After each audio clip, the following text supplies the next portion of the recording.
le billet de train jamais utilisé. Marc serrait dans sa main un petit billet de train, plié plusieurs fois, comme si chaque pli pouvait contenir son espoir et sa peur. Ce billet n'était pas un simple papier, c'était un passage vers un rêve, vers le visage de sa fille qu'il n'avait pas vu depuis 10 ans.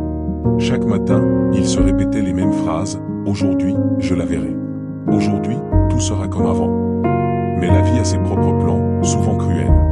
En marchant vers la gare, il se remémorait chaque moment de sa séparation.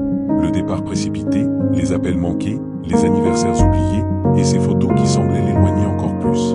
À la gare, les bruits des annonces, le sifflement des trains, et les pas pressés des voyageurs ne faisaient qu'accentuer sa nervosité. Marc tenait fermement son billet, sentant la texture du papier sous ses doigts. Il se voyait déjà, quelques minutes plus tard, serrant sa fille dans ses bras.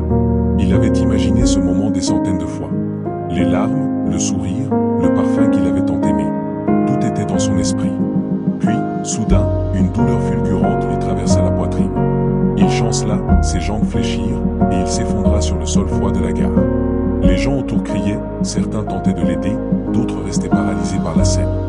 Le temps sembla s'arrêter. Son regard se perdit vers le billet encore serré dans sa main. 10 ans d'espoir, et tout s'arrêtait là. Plus tard, lorsqu'on examina ses affaires, le billet fut retrouvé, plié soigneusement, intact, jamais validé. Pourtant, il y avait une beauté dans cette histoire. Marc avait cru jusqu'au bout, il avait espéré et aimé sans jamais faillir. Et parfois, c'est tout ce qui compte. Si tu as aimé cette histoire, laisse un j'aime, un commentaire, et abonne-toi pour ne rien rater de mes nouvelles vidéos.